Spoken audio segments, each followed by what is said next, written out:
Fisherman's Post. More fish, more often.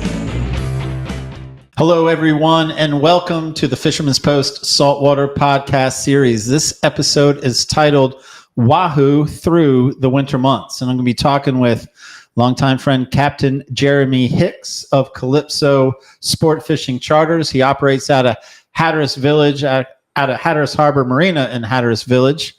And we're going to be talking about such topics as the when and the where. We're going to be talking about spreads with lures and baits. And then we're going to be talking technique. We're going to cover everything. I'm your host, Gary Hurley of Fisherman's Post. And Fisherman's Post has been serving the saltwater fishing community since 2003. We've been bringing you fishing reports, fishing tournaments, fishing schools, membership content, and here in one of our latest chapters, the Saltwater Podcast Series, where we reach out to our captain and guide friends from up and down the North Carolina coast and ask them to share with us their thoughts, their insights on how to catch more fish more often. And in this endeavor, I am joined by podcast co-host David Harden of Harden Creative Media. And welcome back to the show, David Harden. Hello, Gary Hurley. Yeah, man. Good to be with you. Good to be, as we say, back in the seat. And as I've told you, we've had Jeremy on before. Man, he is comfortable talking about fishing. And my job is mostly to stay out of the way. Yeah, and Wahoo, a great fish that I've actually caught. I've caught Wahoo in the past. Are you sure? We caught 8 of them like one day. It was like probably the greatest fishing trip ever. You sure it wasn't a king mackerel and the captain just told you they were Wahoo Pretty to sure. make you feel better? No, we had a marine biologist on board. He could identify it. Yeah, man. I would say one of my favorite species to eat. Man, love catching them. They're mean fish, mean in the fun way. And yeah, man, I'm looking to see what Jeremy has to say. I describe him as like several captains where I say, man, he's part artist and part scientist and is always evaluating his craft and looking for any advantage. And man, those are the great captains to fish with. So I'm curious to hear what he has to say. Yeah, well, before we get to it, let's thank our sponsors. We got Port City Signs and Graphics, Sabrina and the crew. Sabrina and crew. I hope we're doing a good job of plugging them because, like, again, how I use them is for signage, leaderboards, flag signs, stickers. I get my stickers from them. She also does boat wraps as far as targeting our audience specifically. But really, if you are a business owner, then at some point, maybe even ongoing, you're going to have signage needs. And I am here to push you to make contact with Sabrina and develop that relationship. They do great work. They do. They do. You want to know how? I know they do great work. I love tangible examples. I happen to have 2 signs that I can show you. One of them is made by Port City Signs and Graphics. One of them is not made by Port City Signs and Graphics. And I'll bet you can tell just by looking at it which one is which. Let's proceed. All right, here's sign number 1. It's a sign. It's a pet supply store. The sign says, "Hole drilled in nudist camp wall. Police looking into it." All right, I'm pretty sure that's not Sabrina, but I retain judgment until second sign. Here's sign number 2. Sign number 2 is a nicely laid out parking sign for the Cape Fear Museum. Man, I think if you're paying attention to the podcast, you see a theme, man. She has a lot of big clients, and there's a reason she has a lot of big clients, man. She delivers. That is true. That is true. Next sponsor we want to thank is yourboatmoney.com and New Coast. Yourboatmoney.com and New Coast and Scott Bradshaw. Yeah, man, I'm happy about this relationship again.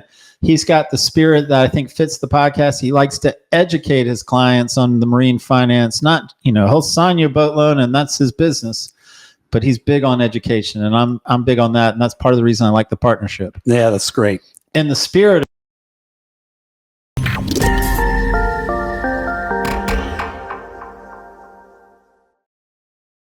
I do dig a good graphic, man. It always makes me I think we got a pretty good thing going with their theme song and everything, but man, that's pretty strong. You certainly can't ignore it. No, you can't. Here is Scott Bradshaw's, again, yourboatmoney.com and New Coast. Here's his true false. David, are you ready? Okay, I'm ready. True false. When you get a loan on your boat, when you get a standard loan on your boat, it's fine to use that boat for charter fishing. I'm going to say no. It is no. He said most boat loans are recreational use only. So again, he just wants people out there to know, some of the factors maybe they haven't thought of, because boat loans, don't need to be complicated, especially when you got someone in your corner. No, it's good info. Good info.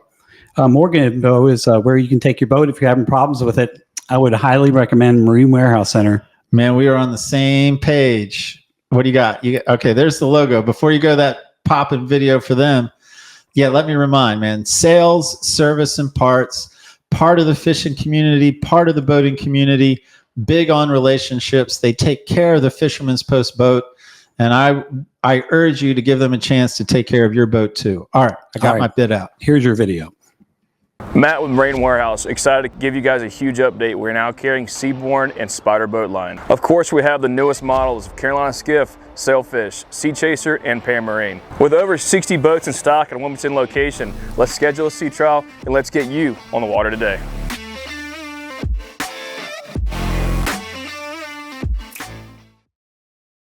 Yeah, man. There you go. Nice pop to that too. Yeah, nice. So, Terrell, Emmett, Joel, the whole crew there, man. I mean, I'm fond of all of them. And as you know, I have this special relationship with Terrell where he calls and tells me a joke or texts me a joke, etc. Right? Right. Well, this episode, of course, is no different, man. He would not miss an opportunity to plug it. And so what he did this time is he left me a voice message. And I'd like to repeat to you the voice message that Terrell left on my phone. You follow? Yes, this is from Terrell. This is from Terrell, not me. Okay. He said into the voicemail, "My books fell off my bookcase. I have no one to blame but myself." That one hurt a little bit. Interior damage. That's okay. We'll still give him credit. Don't quit the marine business, Terrell. Is that it? Don't quit the marine business. You're right where you should be. That's right. Thanks to all our sponsors. If you would like to sponsor the podcast, just contact the Fisherman's Post office and we will hook you up.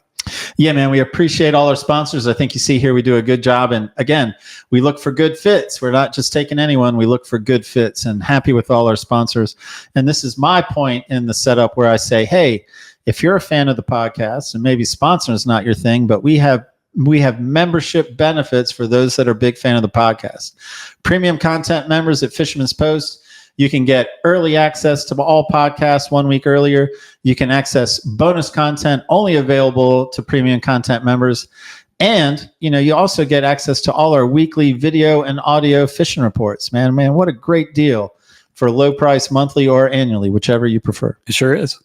And then, David, my last point before I go and bring Jeremy onto the screen. As you know, David's best takeaway, and I don't want to hear I like to eat Wahoo. That one's already been covered. Okay. So we're looking for something else out of you when it comes to the conclusion of my Wahoo conversation with Jeremy. I will be on the edge of my seat. All right, you better. All right, here I am. It is my pleasure, great pleasure, to introduce Captain Jeremy Hicks of Calypso Sportfishing Charters out of Hatteras Village, more specifically Hatteras Harbor Marina. I've got lots of memories on that boat, out of that marina. And welcome to the show, Jeremy. We're going to talk Wahoo. Hey, Gary. Thanks for having me. Yeah, man. Always a pleasure to talk fishing with you or just listen to you talk fishing. But as I say, as fond as I am and as eager as I am to hear what you have to say, no one gets past until you answer two questions. You tell me you're ready, I give you question number one. All right, let's go. All right, Hatteras hot shot. Why should we listen to anything you have to say about a Wahoo? I've caught one or two. No, we're fortunate here. We're very fortunate in Hatteras that we have some good Wahoo fishing. Wahoos are caught here just about year round. And we have shorter runs to the Gulf Stream, so fortunately we get to go more. Being that it's short, I've been here 17 seasons. Just wrapped up my 17th season. I was a mate on a very busy sport fishing boat for about 7 of those years. And I've run my own boats with this boat that I have now. This was my 7th season we just wrapped up. So we're very fortunate that we get to do a lot of fishing. Yeah, man, I think everyone knows, is fond of Hatteras, for many reasons, and the short run just being one of the many reasons. Absolutely an acceptable answer. I'm moving on to question number 2. All right. Question number 2, I used your last name as inspiration, and Hicks makes me think of trailer parks, right? So can you name one of the top 3 states for number of mobile homes? There's 3 states that have more mobile homes than any other state in the country. Name one of them. North Carolina. Damn, you're good, man. Name a second one. Florida. Damn, you're good. Name a third one. South Carolina. Texas. But 2 out of 3 is 2 out of above 3. expectations. Look at him, man. Did I tell you, David? He's This a pro. guy, this He's a guy pro. impresses whatever he does. More than just fishing. Jeremy, let me get out of the way. Let me hear some talk. And again, this is Wahoo fishing through the winter months, but we'll still begin with when, even though we're kind of declaring it in the title. Okay. That sounds good. Well, I like to talk about Wahoo because I like to catch them, I like to target them, and I really like to eat them. As we heard you guys talking about that earlier. For me, preparation is a big thing no matter what you're targeting. And having all your gear, having your tackle, having your rods, your reels, your line, your rigging, everything top notch. And I know that I've said this 100 times in the seminars, but I say it again. I like to maximize my opportunity. So even this time of year, we're not fishing every day. When I get a chance, I even go down to the boat and I'll help my mate twist wire, talk about colors, talk about, what was caught the day before. I think that networking with my colleagues or fellow fishermen that I'm around a lot, and listening to some of the guys who've been doing it a lot longer than I have, that's very important. It's very important to realize that God gave you 2 ears and 1 mouth, and even though sometimes I talk a lot, I still listen. When guys who fish in Hatteras that have been doing it for 30 and 40 years talk about stuff, I listen. So my preparation is key. I want my hook sharp. I want my baits prepped, ready to go on the hook, in the bait cooler. I want my leader, my wire leader material to be new and twisted proper and coiled proper.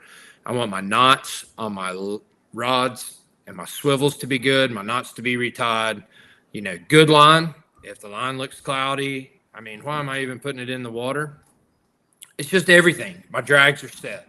I think one of the rule of thumbs, Gary, is that you want your drag set at 1/4 of the breaking strength. Well, I'm here to tell you that if I have 80-pound test on a 50 wide, I do not want it at 20 pounds Wahoo fishing.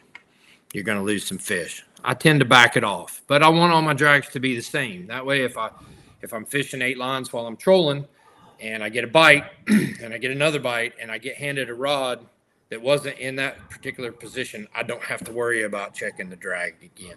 So all these things. This time of year, the water inshore it's mid 70s day in, day out. And when you get to the Gulf Stream, typically you're going to have that hard blue-green change. And that is where the western edge of the Gulf Stream butts up against the inshore waters. Some days you don't have it. Some days it's blended out and it just gradually blues up. Some days it doesn't blue up at all. Some days it is a hard, defined edge. Hopefully, when we're targeting Wahoo, that's going to be over good bottom. And when I say good bottom, I want to think about the break on the bottom. I want to think about where ledges and rocks and structure. That's what I'm targeting for Wahoos. That change, as we call it, that blue-green inshore water to Gulf Stream water change, when that is laying just inshore or right over top of bottom structure, look out. Now, I say that's what you want. That's where you want to be fishing to start out your day. That edge will gather bait and nutrients, and they're typically 2 currents. Most of the time going the same way. Sometimes they're not, but that area attracts bait. And when you have the bait over the good bottom in the good water, you have wahoo. All right. I guess I have a couple of, I don't even know if they're follow-ups. So first would be, remind people in where you are, Hatteras, like roughly how, I know it's a moving target, but roughly how far out is that out of Hatteras, versus it's going to be farther otherwise. And then also just as part of this general setup, I like that you started with prep, but I guess when I was asking when, even though we're talking about winter months, is there winter months that are historically more productive than others? And does wahoo fishing change dramatically from, say, winter months to summer months? Well, okay. So for us here, we run, typically we start getting to the good bottom 20 fathoms in about 18 miles. So that, generally speaking, that's where we start looking at the water. We look at the water all the way out, but that's where we start. We better be ready to do fishing at, 16, 18 miles. If the good water is in there and the bait is in there, the fish are going to be there. A lot of our bottom structure, the southeast rocks, the rock pile, down below the 000s, some of that gets on, 24 to 30 miles, depending on, which direction you want to go. And then, for me, it's all of our fish, every fish that we target here is migratory. So if the fish migrate through and we go to where they don't want to be and where they're not at, we're not going to catch them. So we're paying attention to migration patterns, reports that are down or upstream from us, so to speak, which would be to the south, as the stream would be flowing from the southwest to the northeast here. So that's kind of where we're looking. We had some good wahoo fishing here in September. October, there tends to be wahoos around. November, I've had days where even in November, yellowfin tuna fishing to the east of our inlet. Here we go. We're, up there, we catch 8, 10, 12 yellowfins, and you get bit off by 3 or 4 wahoos because you're using fluorocarbon for these yellowfins. So it could just be really at any point. Right on. And we're not going to talk about summer wahoo fishing, but what we're going to talk about tonight, is it a little bit different or drastically different than if we were talking about wahoo through the summer months? Yeah, it's going to be a little different. The water's going to be different. The, the areas that we tend to target them, all that stuff. It is going to be a little bit different. We have prettier water that pushes way in towards the beach. And, when that water 5 miles off the beach is 80 degrees, then we tend to target wahoos on the way out in the morning, high-speed trolling. There's not a big conglomeration of them, but we will high-speed on the way out to the fishing grounds. And, some days you'll catch 1, some days you'll catch 3 or 4. So it's kind of different technique. It's different water. It's different areas. Okay. I think to move on to spread and lures and baits. So just to sort of summarize what we've gone over, more about where to go, it would be, I guess just maybe talk and point me, again, anything can change, but ideal water temperature. You've established that, what is it? A water change, a color change, or a current change over bottom. Yeah. Just walk me through, since my recreational guys, certainly someone might book you following this podcast, but I'm also thinking someone might want to take this information and try it on their own boat.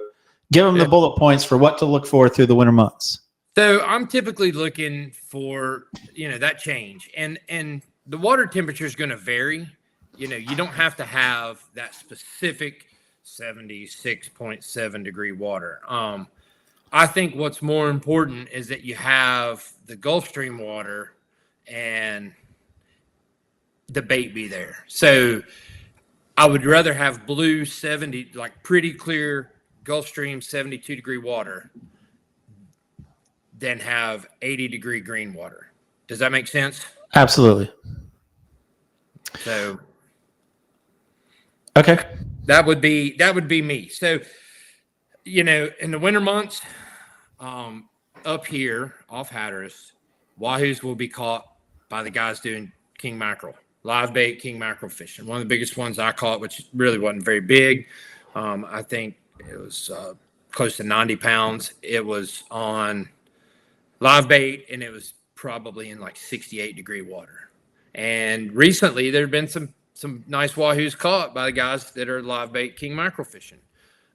So I think that it's a tough deal for me to say, hey, you got to have this temperature, you got to have that temperature. This is where you have to be, because it's not. You're going to get surprised.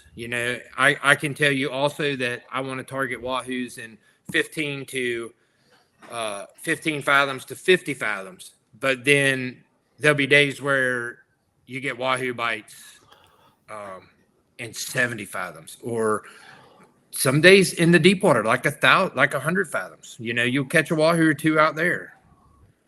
Okay. So, yeah. No, I like the answer, man. So high speed trolling on the way out aside, let's take it up that you are already out there and you like what you see, and it's time to put out the spread. What is, a standard spread on the Calypso? What's that going to look like when we're targeting Wahoo? So for me, I like to think about, like my grandfather used to tell me, fishing the rivers of the mountains, North Carolina, you match the hatch. If you're seeing a lot of flying fish, blue and white is the go-to color. You want to have that blue and white sea witch. I believe that my shotgun bait and my long shotgun and my short shotgun are generally blue and white, blue and crystal. I like crystal colors, the crystal hair. That used to kind of be a secret thing, but Captain Jody Gay, rest in peace, good friend of mine, had sea witch hair that Blue Water Candy would make, and it's crystal, and I've got two things of it, and I'm very thankful that I have it. And it is, absolutely essential. It just changes colors in the water. It just looks unreal. If you ever fish with a blue and crystal sea witch, you look at it in the water and you understand. But I like those colors. Sometimes when you see a lot of the little skipjack tunas or the little blackfin tunas, and I say little, they're 6-8 inches long. They're jumping, or you see big areas of them on top. Sometimes the Wahoos are feeding on those. Black and blue, black and purple. Those are good colors. Sometimes when we catch a Wahoo and he might regurgitate some squid, then we start thinking about red and black, red and crystal, pink and crystal, stuff like that. It just really depends. But my standard day, I'm kind of mixing everything up just to start out. I want to mimic a flying fish. I want to mimic a bonita. I want to mimic a blackfin. I want to mimic some squid. I want to mimic the things that we know are out there every day. And then once we start getting bites, we start looking at the colors we're getting the bites on. And then we start, maybe we don't switch everything over, but we might add another color or two, and to see if that bite becomes a regular bite on those colors. And then I'm thinking, some days, to be honest with you, Gary, it doesn't matter. Some days when they're there and they're hungry and they're biting, you'll catch double-digit Wahoos, and it doesn't matter the color. As long as the bait's swimming pretty, you pull over top of them, bam, you're getting bites. So that's kind of my philosophy on it. Okay, man. I got to follow up as I do, and I might just be reading too much into it or hearing what you're not saying. Do you do you typically have places in the spread that you start out? Like, I think you mentioned like flying fish colored closer to the boat. Is that a habit, or is that you just was a throwaway? You might start flying fish close, mid, or long. There's no real rhyme or reason.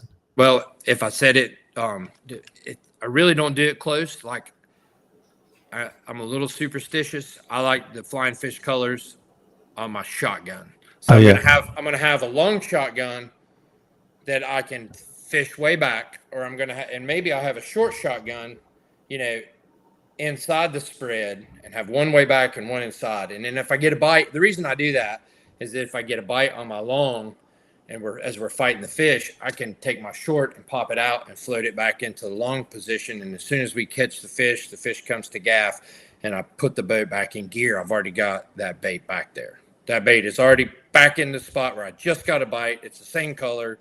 Let's see what happens. And sometimes, you'll get a bite, especially if you're in an area where there's a lot of bait marks. You'll get a bite before you get out of your turn. Bam, there it goes. Yeah, man, you said shotgun. You absolutely did. I struggle a little bit with offshore fishing. It's not as common to me as my inshore guys, so I struggle a little bit. It's okay. Any other rationale for where you might put a bonito or where you might put a squid? No, I'm kind of faithful with starting out with something that is pink on my planer. And sometimes we'll switch that over. We'll switch it over to, blue and black or red and black, something with a little pointy head, just to get it to go through the water. It seems that wahoos live in the upper part of the water column, but a lot of times that subsurface bite. I mean, the planer's not taking the bait 100 feet down there. It is, just subsurface, 15 feet, 20 feet, depending on what planer you pull. I pull a number 8 or a number 6. It's just worked good for me. It works good behind the boat. But I start with that down, and if I'm noticing that I'm getting different color bites on the surface, on my other lines on the surface, and I'm not getting planer bites and it's wahoo bites, then I'm gonna think, why am I not getting a planer bite? Because that typically is where they would go to first. They go to the planer, or they go to the long shotgun. All right, man. When you're pulling ballyhoo, are you only pulling ballyhoo, or do you ever have like a trolling lure back there in the spread? No, I don't typically do trolling lures for wahoo. I'm starting out with 8 ballyhoos because in my opinion, no matter what anybody says, this is just my opinion. If your mate or you can make that ballyhoo swim pretty, loosened up, it's shiny, that tail's back there doing this, pulling through the water, day in and day out, you're going to get more bites on something that looks like a fish, smells like a fish, tastes like a fish. And you might get a second bite if he misses the hook on your first bite. And, a lot of people, there's a lot of thought process behind that, but I feel like I can attract that fish to come back around and finish what he started, so to speak, with a chunk of ballyhoo left on a hook rather than just a trolling lure. I think with a trolling lure, you get one shot. I also feel like the trolling lures perform better at a little bit higher speed, where the ballyhoos don't perform better at a higher speed.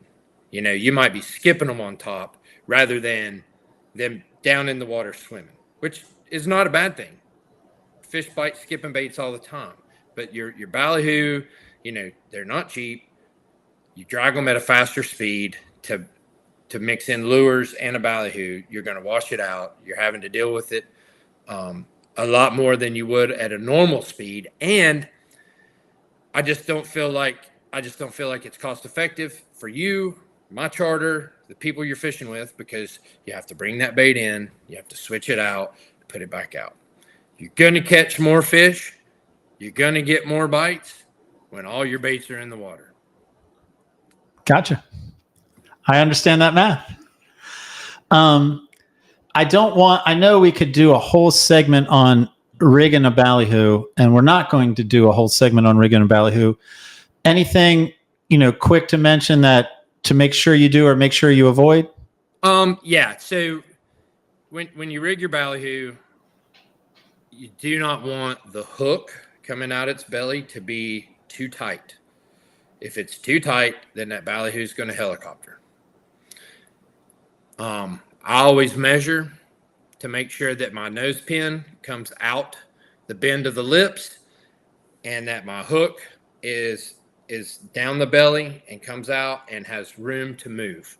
So yes, you will get bites on helicopter spinning ballyhoos. It's happened. Everybody's had it happen. It happens.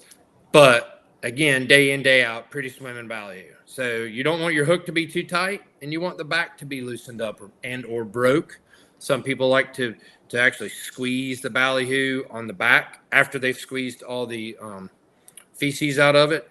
They squeeze it on the back, and they want that tail to be limber. I feel like rather than putting an indention in the ballyhoo in a spot that's going to wash out quicker, you can take a little extra time and just do S's and C's with that ballyhoo and loosen him up.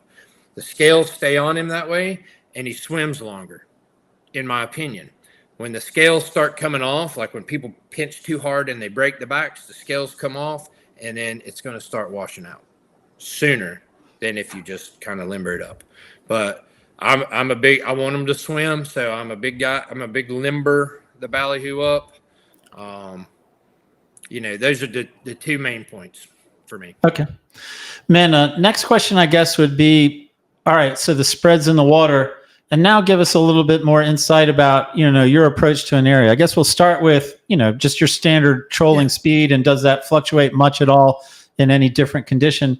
And then I guess, if you're in a good area, like, and I know there is no one size fits all, but, what's your general theory for covering an area well before, and how you cover that area before you start thinking there might be another area you want to target?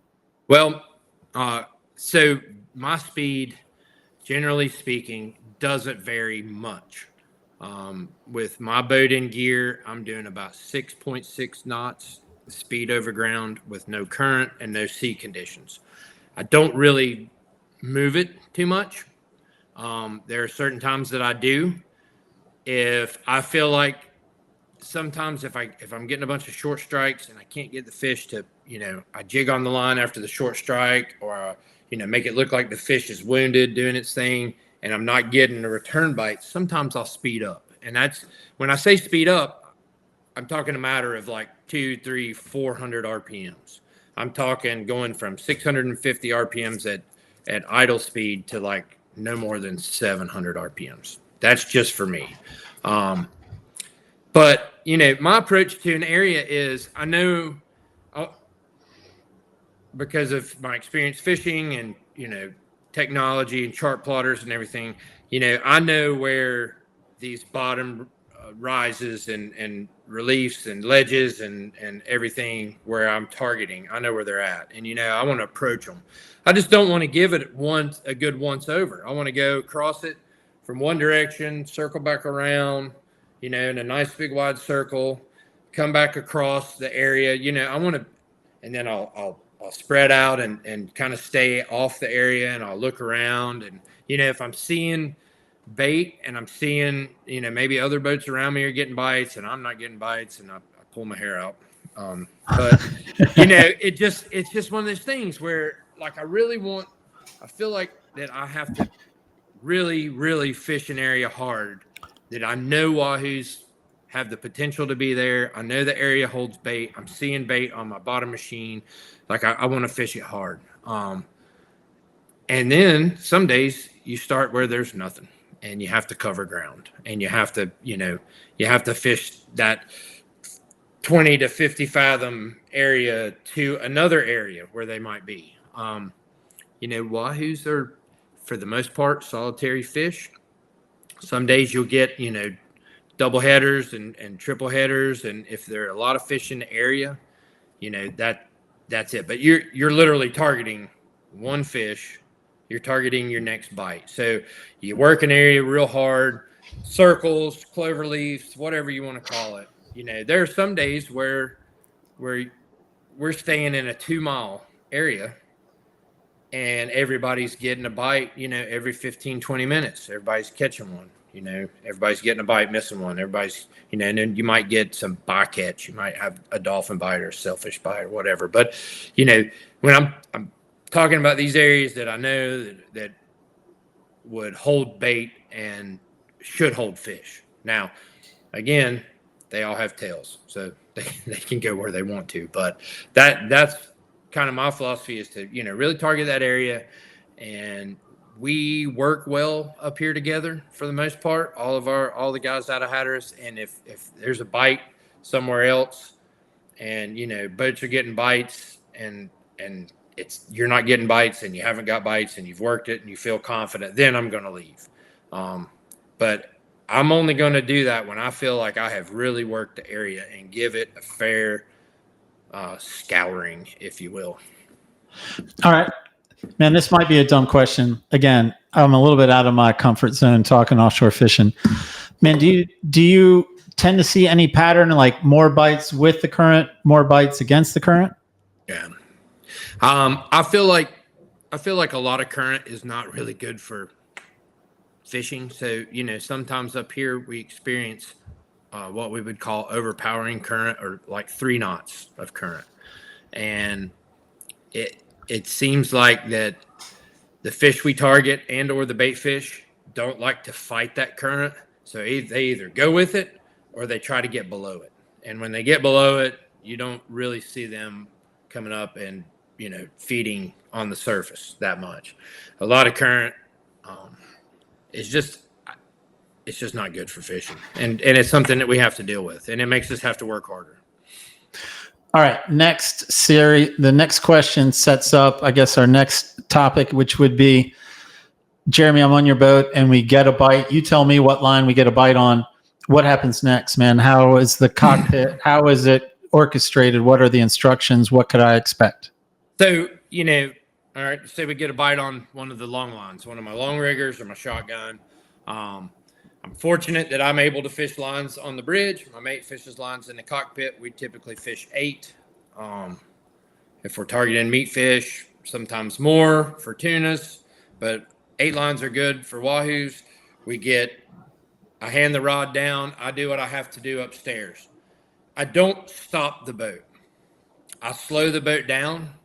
Maybe not as much if I have a tuna or a dolphin on, because wahoos, when they are on that leader, they make a really hard blistering run, and then they come up and, they do a lot of head shaking. They have bony mouths. So the hole that the hook and the barb make going in is just as big and room for it to come right out. So what we try to do is we try to keep that boat going. Now, it makes it harder on the angler fighting the fish, but it helps us to ensure that fish comes to gaff. Now, when it gets up there on the leader, my mate will clear the lines. I like to leave as much out as possible at all times, except for if I'm backing down on a marlin, because we get what we call drifter bites. You'll be sitting there fighting a fish, looking down, all of a sudden you see the line and your rigger get pulling, pow, you get another bite and go try to get it tight and keep it going. So we only clear what we have to clear. We keep the boat going forward. Generally speaking, I will turn it towards in a little bit of a circle to keep the fish on the inside of the circle if I think he's going to stay on that side of the boat. 9 times out of 10, if a fish is hooked on the right side of his mouth, just speaking from my experience, if he's hooked on the right side of the mouth and I'm looking out the back side of the boat, he's going to finish on my right. Makes sense? The hook's pulling up. The hook's pulling him here. He's swimming. He's trying to fight it. It just happens. Dolphins, tunas, wahoos, that's how they do. They might, at the last minute, switch over to the left, which we don't want them to do. We want them to come over here to the right. When that leader is wrapped around the head and they're hooked in the right side of the mouth, but yet they're trying to finish on the left, we have a lot of times where that fish will come off the hook. We want to get him to the right side or left side, depending on where he's hooked. And then once you see the fish and he gets up there, you can see, where the lure is typically, and you can see what side you think 95% of the time he's going to finish on. No bare feet. Wahoos have razor sharp teeth. I don't like, I know that everybody wants to take pictures and see the fish and stuff, but when that fish gets on the leader and that you or the mate or whoever is leadering the fish up, that's a very important and dangerous time for everybody. That wahoo gets on the gaff, he goes to bring him in the boat, he comes off the gaff, it happens, he bounces on the covering board, he grabs somebody's thigh, somebody's barefooted, he hits the deck, he goes scooting across the deck, somebody's toe gets bit. It's just this is a very important thing for me. I want everybody to have a great day. I want everybody to see the fish. Fish are beautiful in the water, but wahoos are dangerous. And another thing you have to remember, their teeth don't do this. When they close their mouth, they don't do this. They do like scissors. They overlap. And that just, I got cold chills. When that overlapping is like scissors, and that is just a dangerous ball game. We carry a little billy stick or a little baseball bat, and when that wahoo hits the deck, my mate knows to hit him a couple times in the head. We want that fish dead. They will still bite you when they're dead, but we want that fish dead. And like I said, I don't clear a whole lot of lines. We try to leave everything out. If I have teasers, if I'm wahoo fishing and I have teasers, I'm asking to lose them because they will bite them off. But, if you have a wahoo on and you have teasers out, you want to bring them in, keep the boat going forward, only clear what you have to. And, it's a safe measure to actually put 2 gaffs into the wahoo.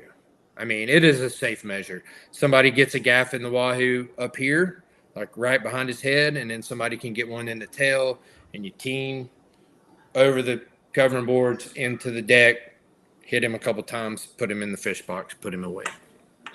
Man, you kind of anticipated my question, and maybe it was going to be about gaffing. So you just told me behind the head and the tail if you have 2. What if you just have one gaff, you have one gaff man? Where there is the ideal gaff shot? For me, in my opinion, the ideal gaff shot is going to be close to the head anyway, because you want to control that head. So when a wahoo's coming up on the leader, you want his head up out of water, because when his head's in the water, like a yellowfin, or he'll dig down. You get his head up out of water, you kind of have it controlled, right? So when he gets over there to the side of the boat and you're done with your leader wraps and you put your gaff across the top of him, you want to hit him close to the head. You want to hit him wherever you can, but if you have the time to consciously make the effort, you hit him. Control that head when you bring him over your covering boards, and put the head where you want it to go. If you have a big fish box lid, you can put him in the fish box.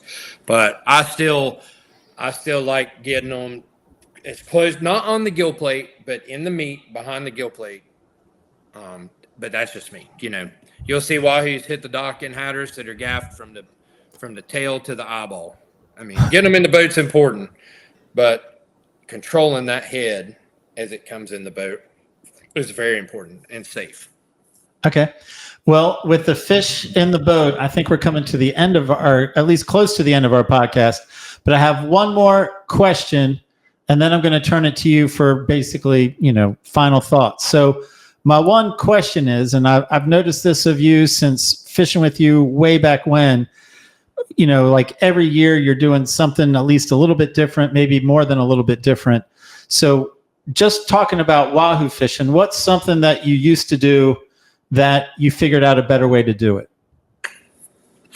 So, and I didn't figure this out. But, when we have, so we all know that tunas are leader shy, wahoos are not so much.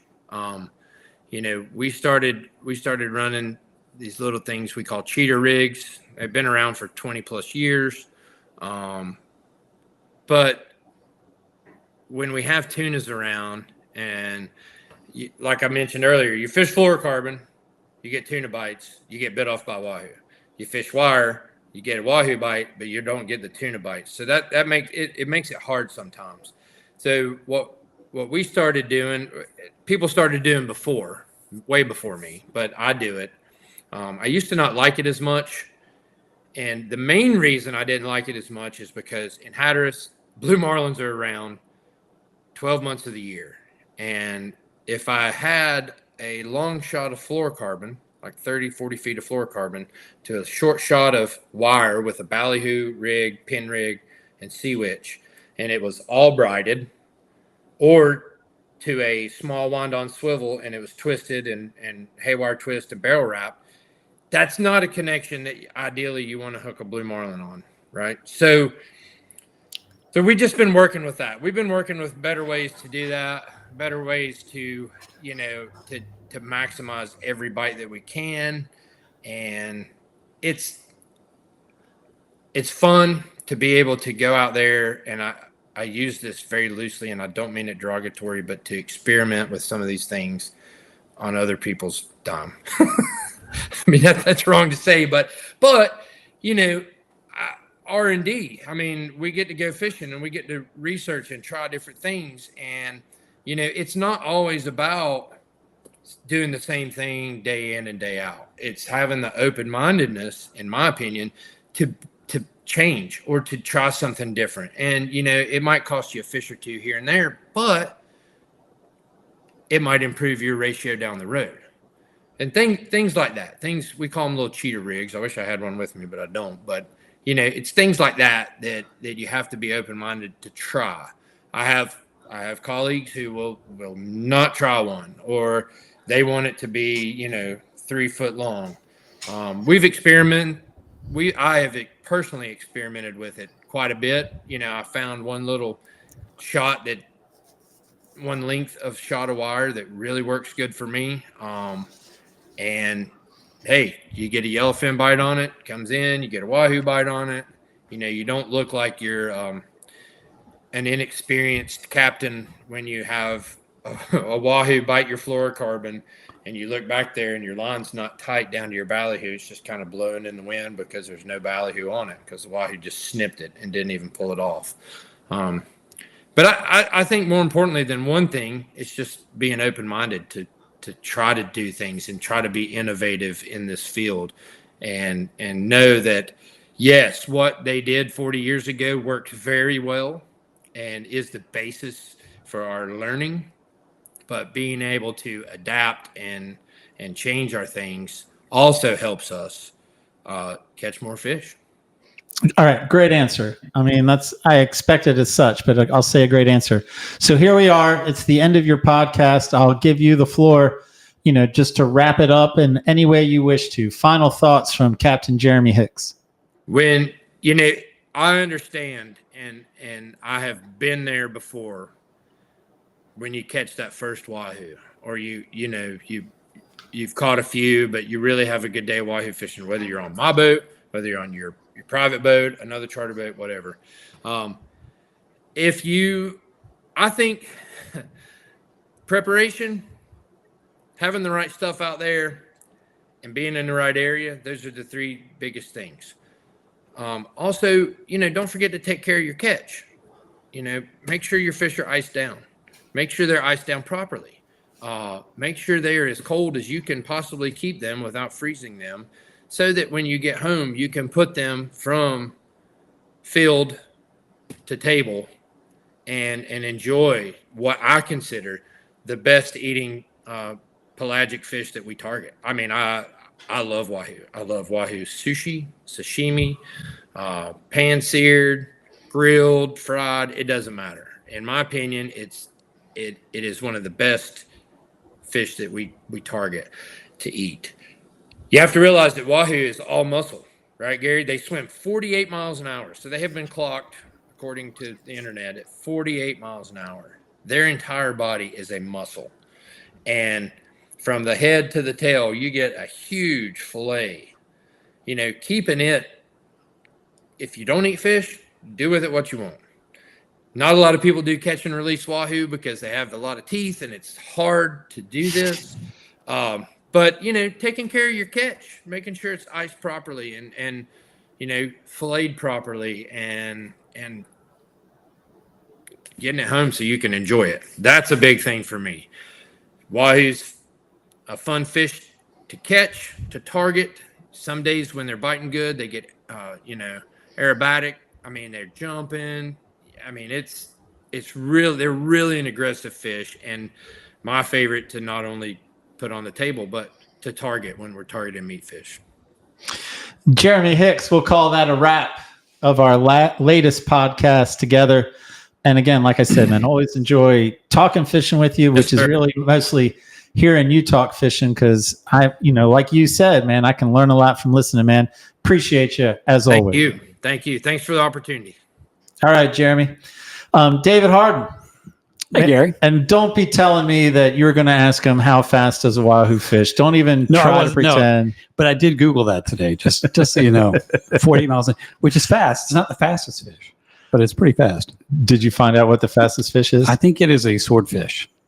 Well, we're going to have our data checkers. Hey, data checkers, get on that. The crew will check that. Well, what about David's best takeaway? Well, there was a lot of information, as always, with our podcasts. But I think, knowing where to start fishing for me would be my best takeaway. I guess if you're leaving out of Hatteras, Jeremy said about 18 miles out, look for a change in the water temperature, which indicates the Gulf Stream, and look for ledges and structure that attract bait. And if you've got bait, you've got fish. And don't try that 18 miles out of Wrightsville Beach here, David Harden. No, don't you try it. Not even close. You won't be catching that wahoo. You'll be in the undersized sea bass. You'll be catching that king mackerel like you did on that other trip, and the captain told you it was a wahoo. Hey, let's wrap it up. All right. Well, just wanted to thank our sponsors, Port City Signs and Graphics, yourboatmoney.com, and New Coast, and of course, Marine Warehouse Center. If you'd like to sponsor the podcast, just give us a call at the office and we will hook you up. Yeah, man. Very grateful for our podcast sponsors. And again, man, they're great fits, man. They're all great fits for our efforts here at Fisherman's Post and the podcast in particular. And if you like the podcast, want to support the podcast, then please consider becoming a premium member. Early release, access, bonus content feature. We're going to continue our conversation with Captain Jeremy Hicks here after this recording ends. And then we also have the weekly fishing reports, video, audio format. David Harden, thank you so much. You got it.